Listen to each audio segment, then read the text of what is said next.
Good evening, everyone, and welcome to this evening's webinar hosted by Flow Chennai. As you all know, we are celebrating the month of August as the month of patriotism and pride, a month of renewing our purpose and flow to empower ourselves and other women around us. Before we start this program, I would like to quickly touch upon some tech etiquette that would be great if you'd followed, and also quickly inform you about our future events. This event will last approximately an hour, and there will be a Q&A session at the end of the call.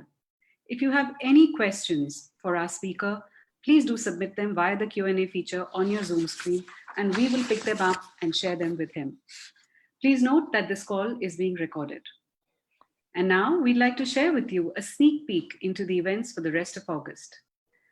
We present a different look at something Indian that has been making the waves across the globe.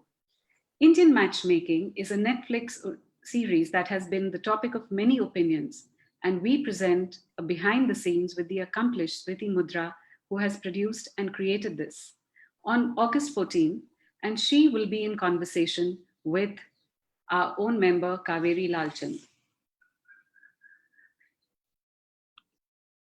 Kirtana?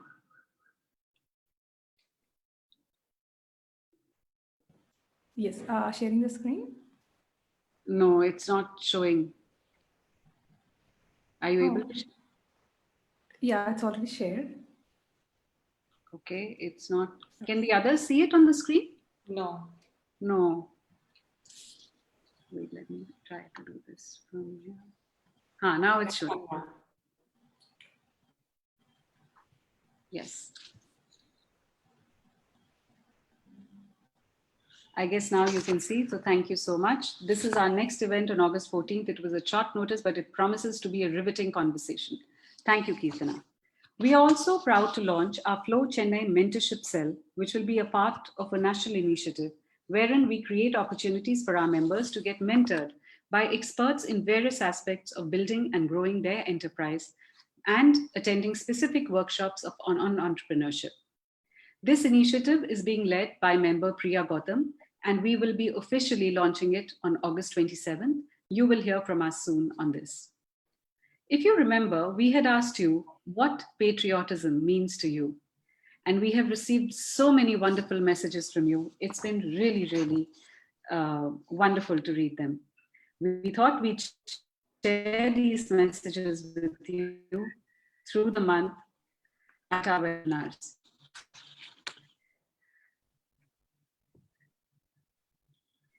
This was the campaign that we had shared. Kirtana, can we have the messages from our members?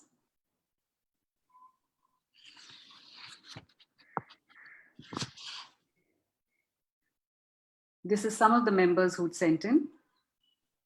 Surekha, Shobna, Gopi, and Jyoti.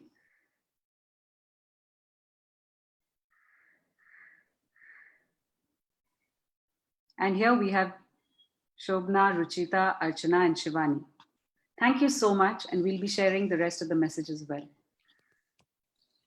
Thanks, Kirtana. We can remove that now. And now, coming to this evening's conversation on heritage and health in the present times.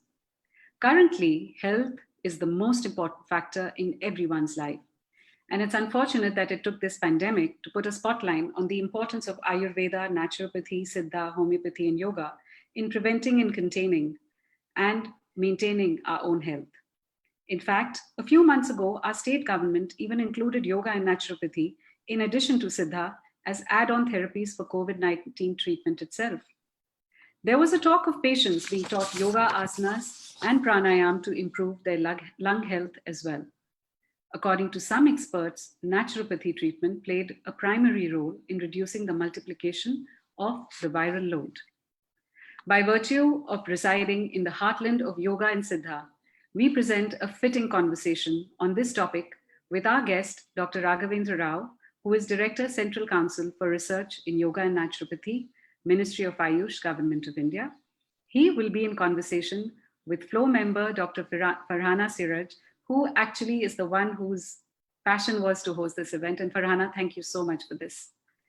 I now hand over to Senior Vice Chair Jayashree to introduce them at length. Over to you, Jayashree. You're muted, Jayashree. Unmute. Good evening, everyone. Health is much more than wealth, and this idiom translated into our lives like a storm this year. We hear a lot about advancements in Western medicine, but today we have Dr. Raghavendra Rao with us, who will be talking about naturopathy and the dominance of Indian soil when it comes to immunity and wellness. He has studied yoga and its interwoven benefits in several health streams, including rheumatoid arthritis, HIV, diabetes in India and abroad. Dr. Raghavendra has published his work in 89 international research publications, and he has conducted workshops across the globe. He has won several awards for his contributions in the health industry, including the Manon Mani Rudraya Award by SVYASA for the best thesis and ASCO Conquer Cancer Merit Award by American Society of Clinical Oncology. He began his journey exploring native Indian science in 1998, and now he has risen to the status of Director of Central Council for Research in Yoga and Naturopathy in the Ministry of Ayush, an initiative of Indian government. Welcome, Dr. Raghavendra Rao. A very special welcome to our own member, Dr. Farzana Siraj, who will be in conversation with Dr. Raghavendra. She is the co-founder and managing director of Orange Ray Holistic Healthcare in Chennai and has been ranked among 2019's top 16 most powerful yoginis of India. A warm welcome to all the members who have joined us today. The screen is all yours, Farzana. Thank you very much, Jayashree. Thank you. A big namaskar to all the viewers. Thank you, Rinku and Fiki Flo, for inviting me to be a part of this momentous discussion. As you correctly said, I was very, very keen to have Dr. Raghavendra Rao here. So very, very warm welcome to Dr. Raghavendra. I know you have a very busy schedule, and thank you for taking out the time. Welcome, Doctor. Doctor, you're not audible. Thank you, Flo Chennai, for giving me an opportunity to talk to you. I'm happy to be with you to share my views on this topic today. Thank you so much. Okay. So, Doctor, you know what?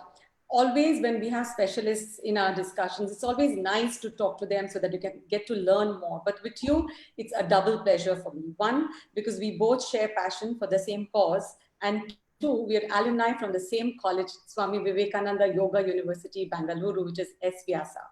So yeah, it's my pleasure again. So without further ado, I would like to dive in straight to the conversation. We start with the very beginning.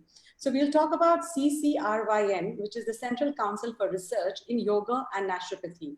We know it's an autonomous body. We also know it comes under the Ayush Ministry. So Doc, when did this organization was formed and what were its objectives then when it was formed? Okay, Central Council for Research in Yoga and Naturopathy was formed in March 1978, and it was formed during the time when Indira Gandhi was the Prime Minister at the time, and it was mainly formed to propagate the effects of yoga. Mainly, it was mainly done to help in propagating the effects of yoga across the country, as well as that of naturopathy. And this was a pioneering institution then, because there was no Ayush ministry during those times. And Ayurveda was one of the subjects was one of the medical professions was Ayurveda. Another one was yoga and naturopathy, and another one was homeopathy during those times.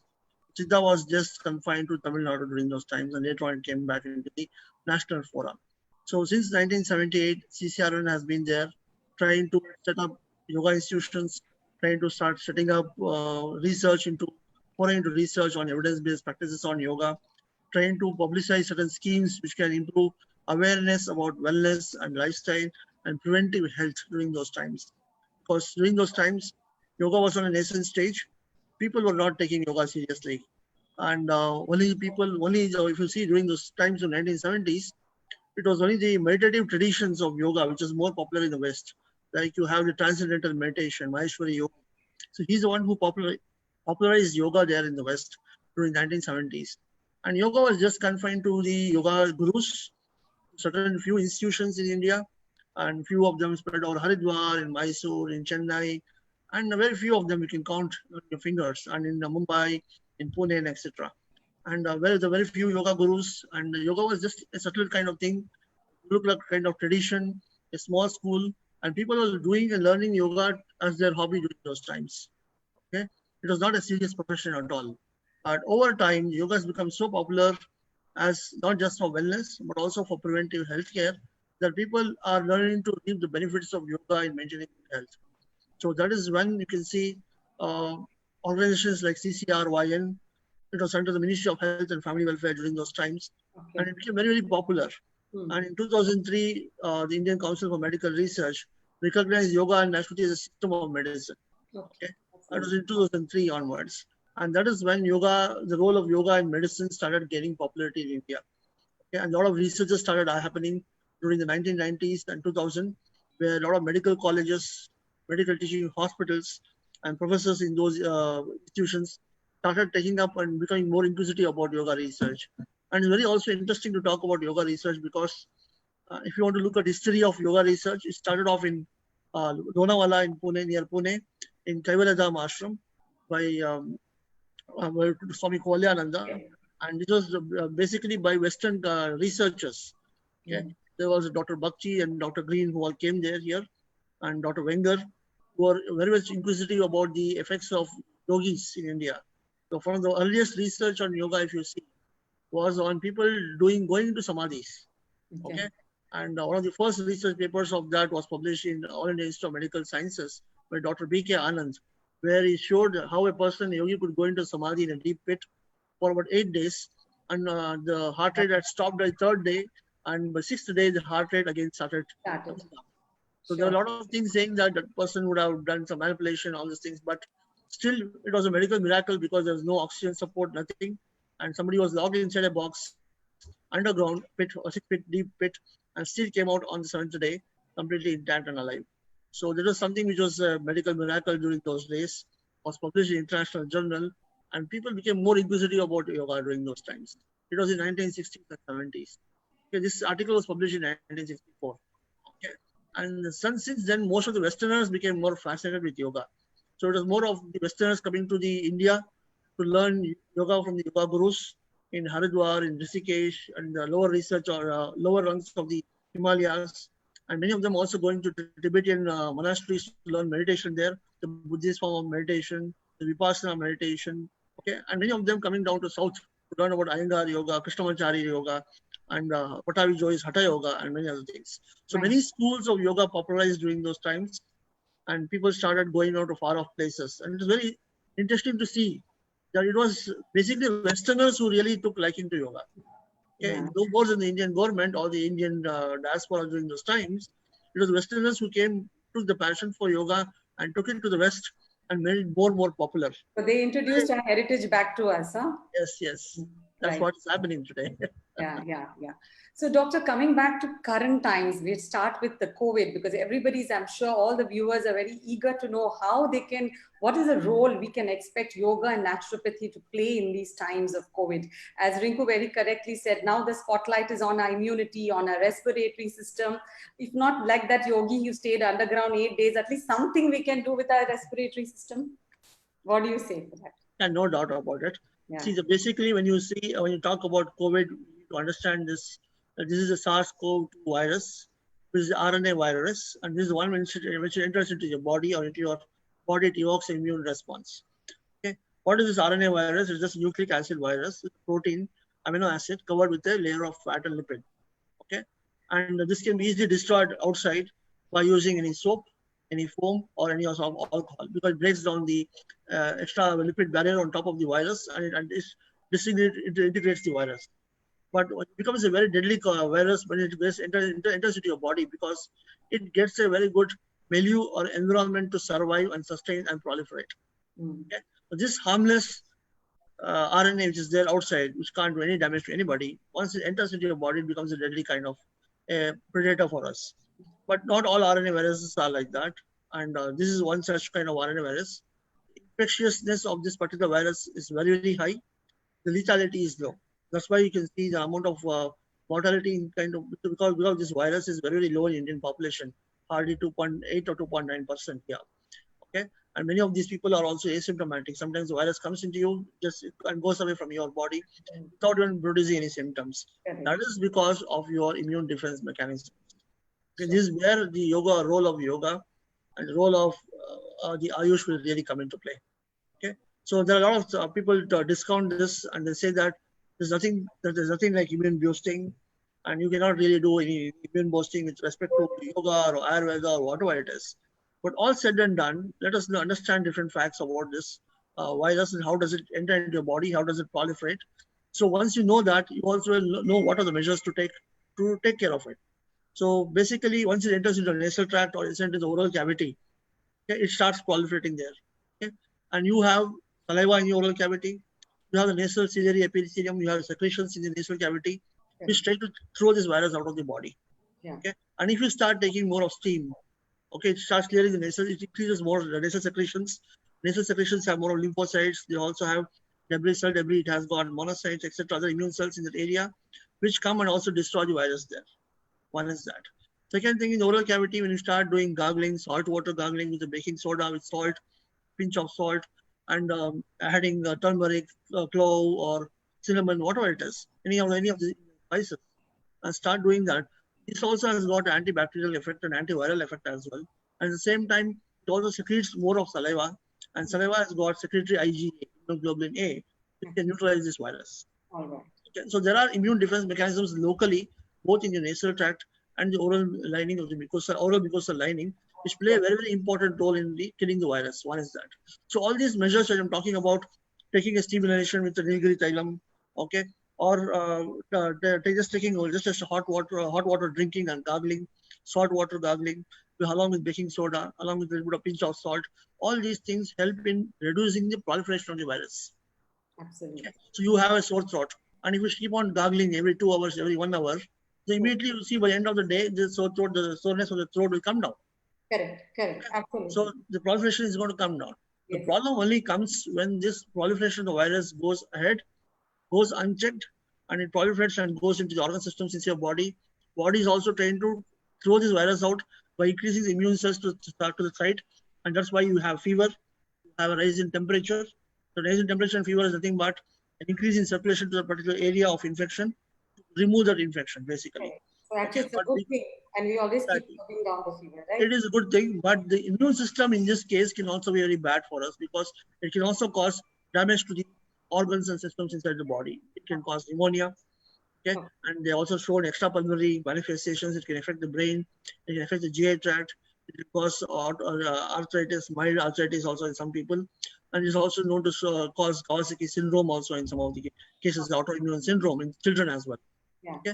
So these are some things which we are learning to know the biology of this particular disease as well, of this virus as well. More lethality here is, it is very, very infectious compared to other kinds of viruses. So you had the MERS virus, you had the SARS before, SARS-CoV-1 was there. So people died out of subacute respiratory disease, ARDS, okay, acute respiratory distress syndrome. But it is not so infectious because there is a mortality of the cases, very high amount of mortality, about 30% above, with both SARS and MERS, and it is not that infectious. Here, mortality is very low, but it is very, very infectious. Okay, the only way we can escape from this kind of thing is to boost our immunity, also get herd immunity, okay, get body to produce more of antibodies, because the only way the virus can be cleared is through these measures, as well as through your antibodies, production of antibodies. That's what clears the virus away from the body. The earlier you produce the antibodies, the faster you get healed or you get well. So, okay, for some people, the antibodies produced with third day, fourth day itself picks up. The 7th day they're okay. For some people, it happens by around 7th to 8th day or 10th day. For some people, it's prolonged. Okay. So, would you advocate doing yoga during the times when you have symptoms? That time? Absolutely. So, what we have seen, I'll tell you, in our own patients who are having COVID, we have seen that when they are having a COVID care center or a hospital, they are isolated. They have nothing to do. Okay, they just have their own mobiles for their company. Nobody is allowed to even meet them. The doctors hardly meet them. They meet them only once in a day. The nurse only meets them once or twice a day, or thrice a day to just take the vitals. Okay. So when that being the case, when people are afraid of the exposure and they are very, very left isolated, they have a lot of anxiety. So what is it that they can do? The best thing they can do is to keep calm, reduce the anxiety. We see that they're not nervous about it. Okay. So what has happened is people also know more about this COVID now. So I have seen people, getting so panicky. Okay. So they have a pulse oximeter on the fingers. The moment the pulse oximeter, just the 97%, what is there? If it comes to 94%, they become panicky about it.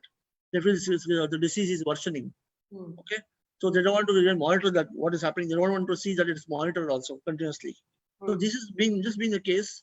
We need to teach them more yoga interventions which they can calm down. Okay. 2, we also have to teach some interventions which can help in managing the symptoms. More frequently, they have dry cough. So we ask them to take haldi with milk. Okay. So that is very useful in production of cough. Okay, everything, phlegm, etc. Taking of cloves, taking garlic, taking ginger. So all these things are simple home remedies which are there in the kitchen, which can also really play a very, very vital role in this case. Okay. So we have seen that. In fact, we have worked with allopathy hospitals itself, where we have tried to do this. We have tried to give this kind of a diet. We have tried to give khichdi with haldi and other things, and we have found that patients are liking this diet better than the hospital diet. Yeah. Okay, and we have started to give them the khada in the morning. We started to give them the turmeric milk in the night, and their symptoms are also coming down. So when the patient's symptoms are coming down, they're feeling better with this, and they're able to cope with that particular COVID thing, staying in that particular hospital all alone. This is something which is very, very important, because this reduces their stress and it reduces the severity of the disease also. So it can very usually help in managing symptoms. And today in Delhi, if you see, the number of COVID cases have come down, and if you see, most of them are taking treatment at home. Super. So, Doctor, I have so many questions to ask you, and they have given me very little time, but I'm still going to do that. Keep asking. So, keeping the COVID part aside, let's talk about yoga, how we can use, because normally yoga is viewed as a preventive tool. Okay, so you just do yoga, you get to be healthy. How effective it is in therapeutics? For example, if you talk about non-communicable diseases which are happening today, you take hypertension, you take diabetes, you take chronic aches and pains, you take arthritis, insomnia, things like that. Do you think we can use yoga for treating these things, not just symptomatically, but actually drive it away from your system? Yes, why not? Simple thing is, when you're talking about non-communicable diseases, which you just said right now, Yes. like hypertension, heart disease, diabetes, obesity, migraine headaches, asthma, rheumatoid arthritis, or low back pain. Yes. So all these things have got to do with the stress, has got to do with lifestyle, has got to do with your nutrition. True. Okay. 3 things can go wrong. So one is, if you look at the survey which has been done in India about a few years back by ICMR, it's called India AB study. They found out something very, very interesting. They said that 65% of the urban population, adult population, were physically inactive. 65%. Okay. And 50% of the rural population was also physically inactive. So it was very surprising for us, because we thought the rural people are physically more active than the urban population. It's not so. So the sedentariness is catching up in our lives. We're becoming more and more sedentary. We have been bombarded with a lot of gadgets and technology, which makes our life more luxurious, more comforts in life. And we are enjoying those comforts, but becoming less physically active. And that sedentariness is one aspect of all these illness. Second thing is hypernutrition. Okay, the kind of food we were eating before, the kind of food we are eating now. A lot of transition has happened in the way we eat. The frequency of eating has changed. It's increased many number of times.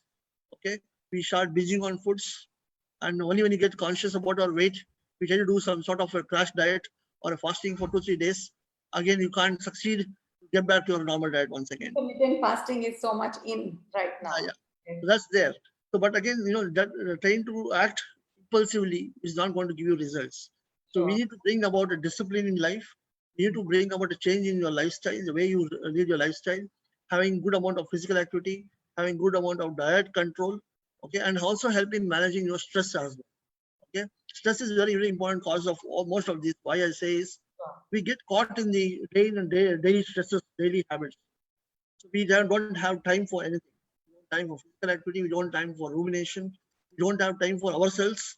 We get so much engrossed in the worldly things today that the main excuse we give is we don't have time. True. That is the biggest problem which we are facing today. Going and spent in cell phones, right? Yes. So coming back to our national campaign, which was Madhumeh Mukt Bharat, Diabetes Free India through yoga. So I believe there was a massive, extensive research pan-India done. So could you share some details about that, doctor, so our viewers can understand what kind of role yoga can play for diabetes? This Madhumeha Mukt Bharat was done by Swami Vivekananda Yoga Anusandhan Samsthan along with CCRYN. And they did a very big study, population-based study, where they looked at a lot of patients with pre-diabetes, looked at patients with diabetes, in almost around 100 districts in India. And about 2 lakh population was taken in this. And they were randomly allocated to receive yoga intervention of a period of 2 months, or compared to just to undergo the normal lifestyle intervention as they do control intervention. And they looked at HbA1c, they looked at the glucose glycemic control before and after practicing yoga. And what they found out was the number of people who had pre-diabetes, or what we call it as borderline diabetes, they became, about 40% of them came back to normalcy. Fantastic. And that was a very, very important thing. And those who already had diabetes and who are poorly controlled diabetes, where when your fasting blood glucose is more than 250 along with medications, or random blood glucose is more than 300, whereas a poorly controlled diabetes, and HbA1c is more than 8, obviously they say that. So these are poorly controlled diabetics, and when they saw these people, when they all came onto a control, about 60% of them came to control. This goes on to show that when you see a disease like diabetes or hypertension or heart disease, these are progressive diseases. A simple example why I say it's progressive is when you have a diabetes, initially you start with one medication, and after 1 year, if you don't change your lifestyle, physical activity, if you don't control your weight, you have to add on one more medication along with it to control your sugar levels. And later, after 2 or 3 years, glucose levels are going to be still high. You have to add one more medication. You have to take insulin then. Okay. And then this is how the diabetes progresses over time. And by 10 years, you would have also already caused damage to your organ systems in your body. You have caused damage to the kidneys.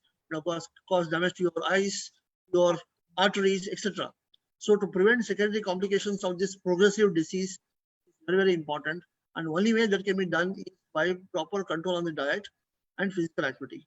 And to bring that control, you need to bring control of your mind. Okay. And if you don't have compliance, if you're not able to be compliant to physical activity, because the doctors will say, control karo diet mein. They'll say, please control your diet, please control your weight. Okay. Be physically active. So the doctor just gives this kind of a simple remedial measures. But this is not taken seriously by the patients. Okay, I'm taking medicines. Sugar is under control. Why should I do the exercise? Yeah, so they Why just should do the diet? This is going to be the cure. Yeah, and one more thing which happens in diabetes is because they are taking medicines, they also have to eat, and this is a vicious cycle. So they eat more because they are taking medicine. So they don't want to reduce the eating, so that after some time the glucose levels comes to lower level, so the doctor can reduce the medicine. That they don't think about that.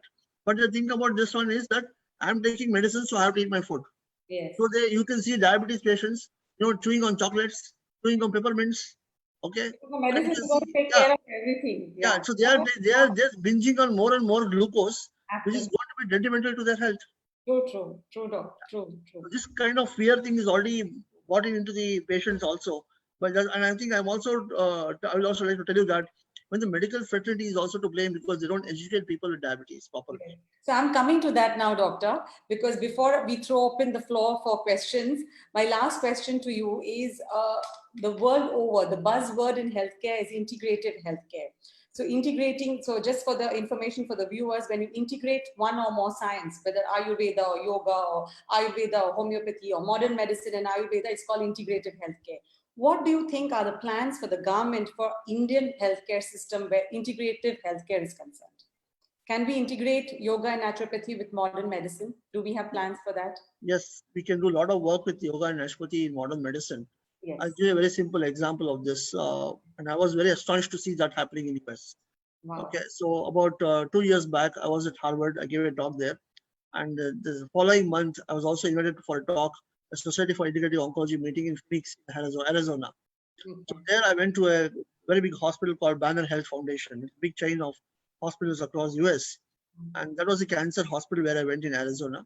And there was one Indian doctor called Dr. Santosh Rao, who's the hemato-oncologist. And he was running a department of integrative medicine. Oh, Okay, okay. and fantastic. It was very fantastic to see that integrative medicine.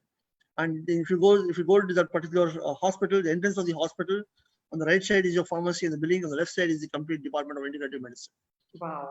So you have the OPD consultation, you have an acupuncturist, you have massage therapist, you have a Tai Chi practitioner, you have a yoga practitioners, you have a psycho-oncologist, you have a cancer hospital, you have acupuncturists. Okay, so everybody, all the therapists were there in that particular thing, and every day about 180 to 200 patients come to that particular clinic every day to take treatment. And what I saw was surprising, and very simple things which could have been done, which could be done here also were being done there. Simple example, there were hemato-oncology patients, means they were all cancer leukemia patients, and they receive injection called melphalan, okay, for their treatment. This is a chemotherapy drug, and when you try to infuse that melphalan IV, you should take very care because it's done over 15 minutes. And when they're doing that, if it goes into the mucosal lining, it causes severe oral ulcers, Okay. mucositis. Ah, So the simple solution was chew ice cream or have a popsicle in your mouth during the time of melphalan injections. okay. We just gave this ice cream for the patients to chew, candid for the patient to chew. And what we saw was, this is nothing but hydrotherapy, cold treatment basically. Absolutely. What we saw was a decreased blood supply to the circulation during that time to the oral lining. The amount of mucositis the patient had was very, very minimal. He did not have to go through mucositis at all. A simple technique where, for My grandmother mucositis, also can say, I think, yeah. yes. And if you see the mucositis, you'll be very, very surprised because it's severe mucositis. Patient can't eat, patient can't open their mouth, they can't talk. It will take it can lead to secondary infections, and it will take almost 2 to 3 weeks for it to just heal. Awesome. Okay. So it is horrible for patients because they can't eat their food also.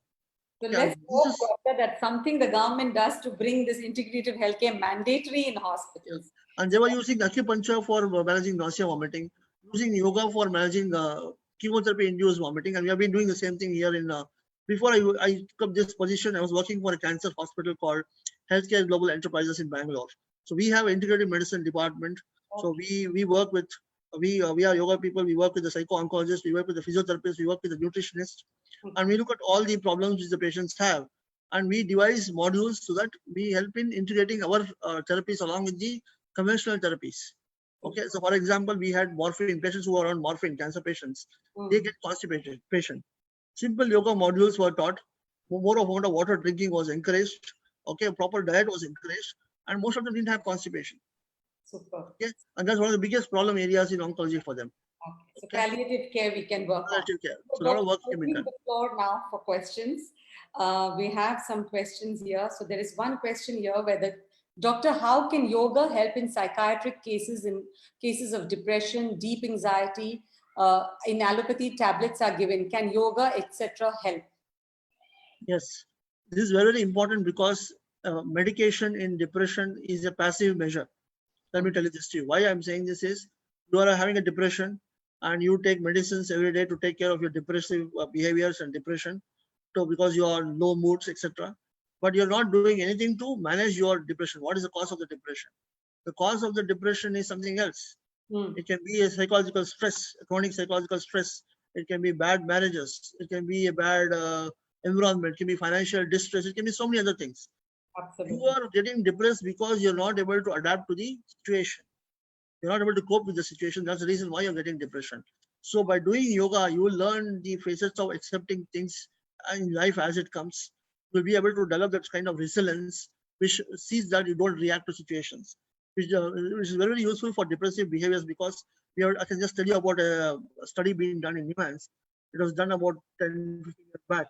So they compared one group with major depressive disorder on antidepressant drug, okay, and along with that they compared that along with the yoga intervention, and they saw that yoga intervention had the same amount of effect as compared to antidepressant.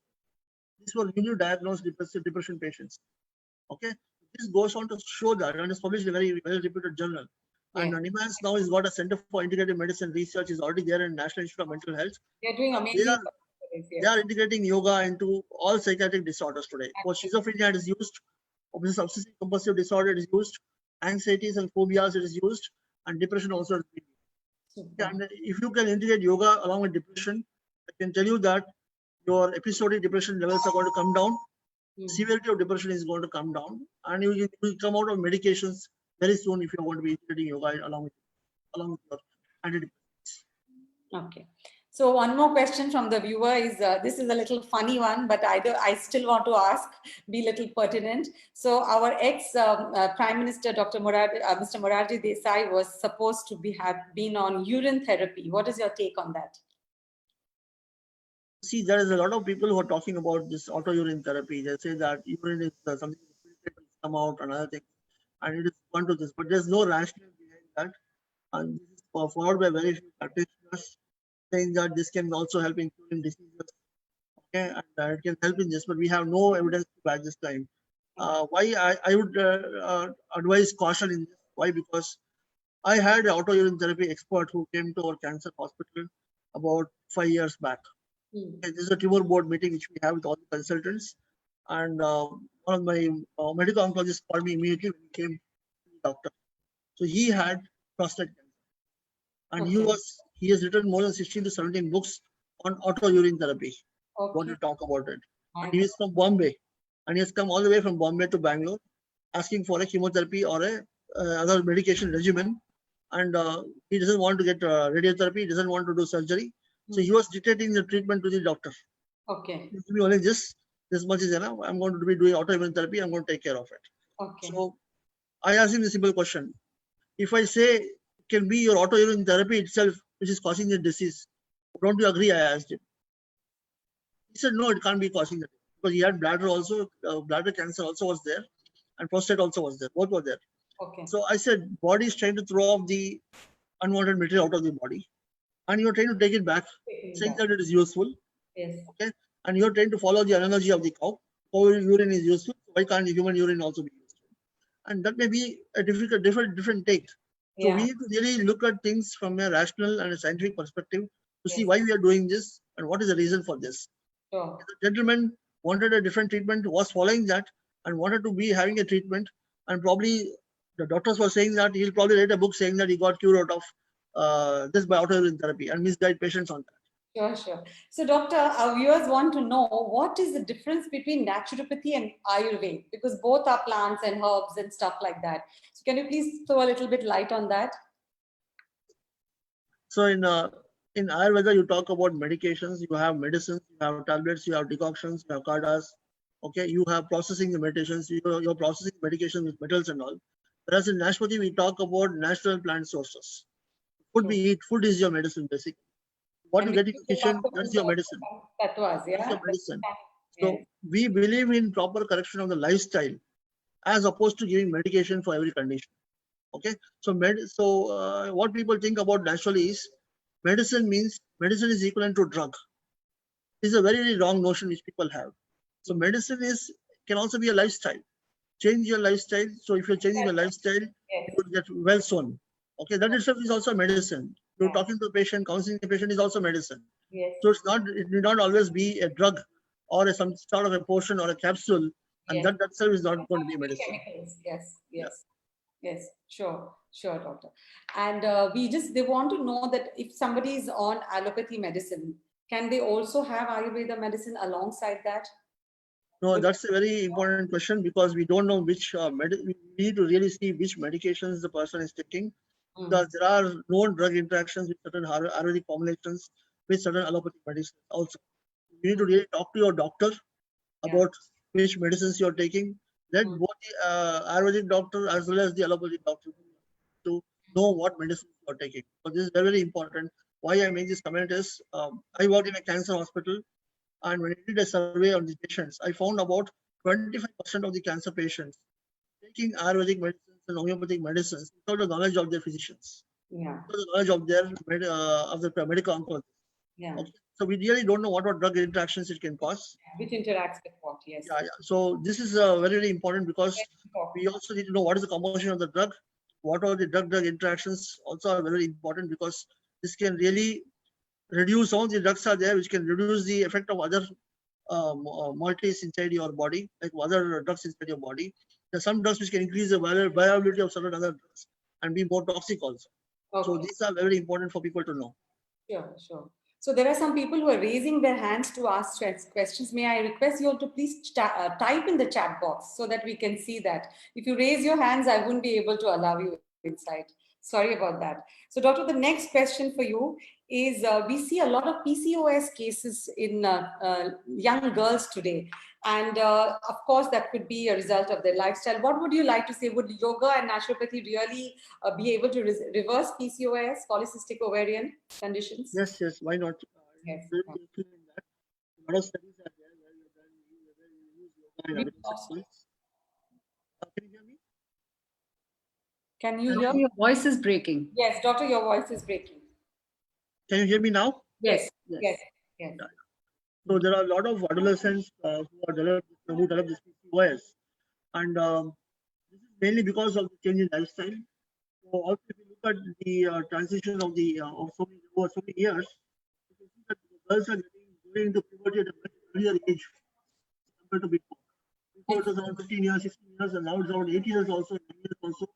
Girls go into early puberty, and that hormone influence on the girls can lead to a PCOS. This is one thing. It's Second not thing clear. is Your audio is not clear, doctor. not clear. Hmm. Now, Yeah, this is better. now. This is better. This is better. Yes. So So, what I was trying to tell you was the adolescent girls, you see a lot of PCOS cases because of one is obesity, second one is the lifestyle, third is the lack of physical activity, fourth is the kind of diet they are taking, and the lifestyle they live. So why I'm saying this is today we see that girls are getting the puberty at a much earlier age compared to before. So around 8 years and 9 years, girls get into puberty. As compared to earlier when they can't hear, doc. You're not hearing me. Yeah, Doctor, it's breaking. Yeah, maybe maybe your internet. Yeah. Internet is quite good. Yeah, now it is nice. Yes, very clear. Okay. So we Okay. have one more question, doc. Somebody wants to know what is the asana which they can practice for insomnia. Insomnia, the best thing is to do Shavasana. Learn how to do a lot of auto suggestions. Okay, before doing Shavasana, go out for a walk. Do brisk walking. And we say what we call it walking, we say is a mindful walking without the mobile. Okay, take your mobile, keep it at home. And just when you start walking, just concentrate on your paces, concentrate on the pressure of the feet, concentrate on your body. Okay, do a mindful walking, we say. And afterwards, when you come and rest in the bed, and you can try to do a quick relaxation technique. Just lie down, observe the movements of your abdomen, movements of your chest, relate the movements of the abdomen and chest with your breathing. Keep on counting them up to 100, and I think you're going to sleep. That's simple as that. Thank you, doc. Thank you very much. Any more questions we have in the floor? I think we covered everything. Yes, Rinku? Yeah, doctor, we have grown up with our parents practicing yoga, having a disciplined way of life. We are not close to as disciplined as they were or they are. How do we teach or imbibe these values and these habits into our children who are youngsters today? That has to be, I think we need to do that at home. So if family people can get together and do yoga together in the morning with the children, that will encourage them to do that. Okay. So usually what is happening today is because of the media influencers, because of all these gadgets, people tend to change their lifestyle. They sleep very late. Most of them are evening persons nowadays. They sleep late in the night, early mornings they sleep, in fact, and get up at 10 o'clock and 11 o'clock. So all these things have to change. You need to have a disciplined lifestyle, early to bed first, early to rise. When they get up early morning, then you make them do yoga, it'll be better. So that is very, very important thing, because why I've seen this is why I'm saying this. Whenever I say this to some of the people, they say my daughter gets up only at 10 o'clock. She can't do yoga. Okay. So that is one thing. So getting them interested in yoga is one more important thing, very, very important, because that has to come right from the school education. You put yoga in the school education, make them to take in yoga, conduct competitions. So we did a very big competition called My Life, My Yoga this year. It's an online competition where we had people do yogasanas, three different yoga practices they were supposed to do, upload a video online and say how this helped them in their life. So it was there for the youth category, for adults as well as for professionals. And 35,000 entries were there. We had to evaluate those 35,000 entries. And it was very heartening to see very small young children doing yoga and having a huge amount of flexibility. Okay, so popularizing yoga as a competitive sport, and will also make students more encouraged to take up this yoga as a sport. Yeah, and what happens here with children is they want to do something which is very cool. They just want to do something which is very drab, doing this stretching, this one, you keep on telling, they're not serious about it. So the way you teach yoga for the children should be entirely different altogether. Make it very playful, make it very joyful, bring about competition in that. That will enthuse a lot of interest and everything inside them. Great. We have one more question here, Doctor. Again, it's kind of repeating almost. When someone is affected by COVID, does yoga help in curing the patient, or hospitalization is the only solution? See, even without yoga, even without hospitalization, any viral infection will subside by itself. Okay, keep this in mind. So many of the patients are also taking treatment inside their home itself. Most of these people, if they don't have symptoms, they don't have a hospital admission. So now what has happened with the guidelines is people with mild to moderate symptoms. If they have a moderate symptom, they are admitting them to the hospital. If they don't have comorbid illness, they have very mild symptoms, they ask them to take treatment at home. Okay? Home care is the thing. You do yoga intervention, you do the Ayurveda, you do the naturopathy, you do whatever it is, along with medicines what you take for managing fever and symptoms. That should be enough. Okay. So home care is now is a very big thing here because the hospital beds are all full. Most of the patients are taking treatment at home nowadays. So especially in Delhi, about 2 weeks back, we have about 12,000 patients taking treatment at home. So number of patients coming to hospitals, COVID care centers and hospitals is Okay, I think we are again losing the audio, Doctor. okay. Yeah, it's a little unclear. Yeah, can you guys see here? Yes, we can. Okay. Now, last question we have is, can Kapalbhati be practiced by people suffering from hypertension? So usually we need to take a lot of cautions when practicing Kapalabhati hypertension. Very importantly here is, apart from Kapalabhati, the other practices which are useful, you have to do them. And if you want to do Kapalabhati, you have to do about 40 strokes per minute, not 80 strokes per minute. And this Kapalabhati has to be followed by Nadi Shodhana always. So only after you do stimulate, you have to relax completely, do Nadi Shodhana pranayama. Then you ended up with the relaxation technique, then it will be useful. Yeah. So did you guys get that, or you missed that? I think we got it. We got it, right? Okay. So I think one more question here is, what is the role of Siddha medicine in today's times? That I may not be the right person to comment because you need to ask the Siddha doctor on this. Yes. I'm sure that Siddha also is doing a lot of work in Tamil Nadu. So I think they are using certain medicines in Siddha that are found to be very, very promising in managing the COVID-19 symptoms. And I think every medicine has got its own benefits, has its own advantages and disadvantages. What is important, I would like to say, is be rational. Whatever you're trying to do, see that you have an evidence for doing it. Okay, and you know that how it is done. You know what your doctor should be knowing what he's doing, what he's treating, and you should have the confidence that this is going to help the patient. Okay, and you should have a rational explanation for doing so. Simple as that.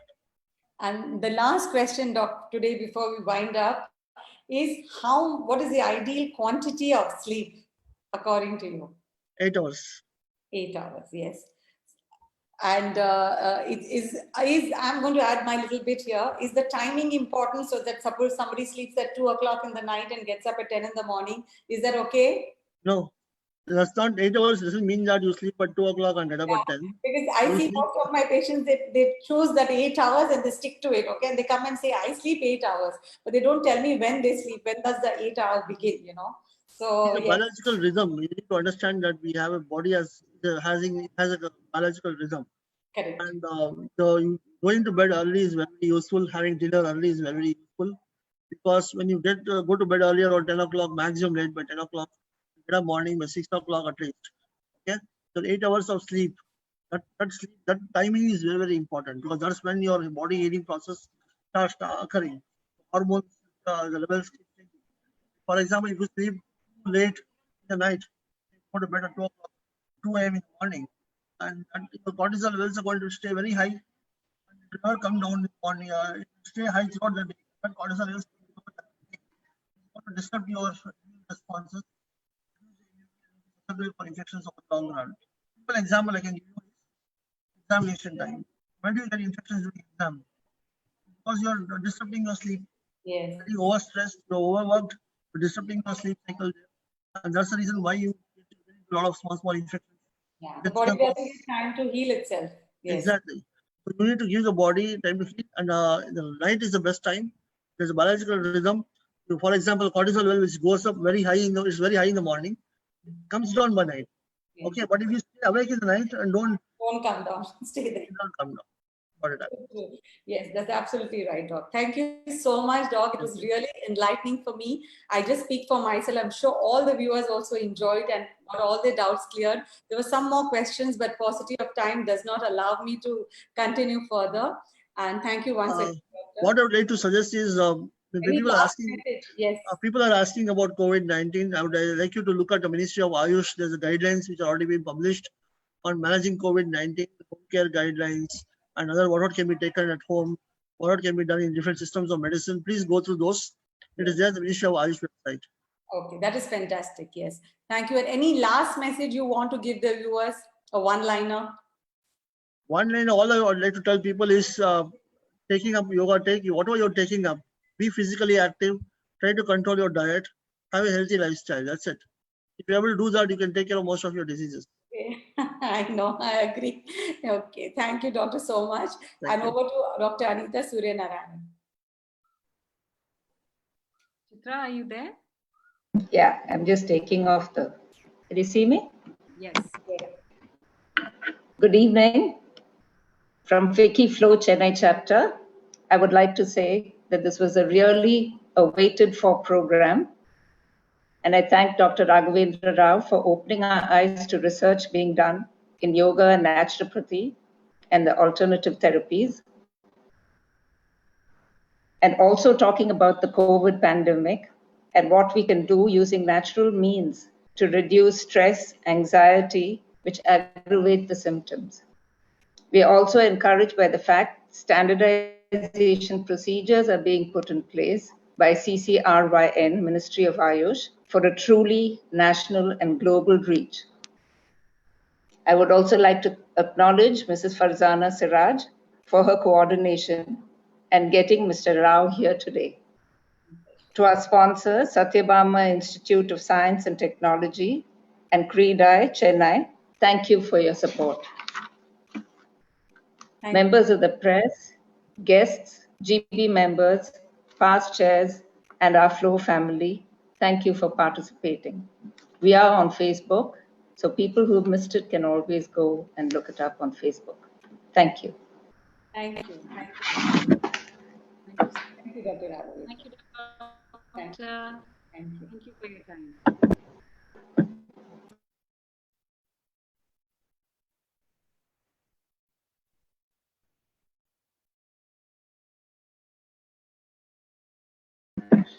Hey, Farzana. Rinku, they've all gone.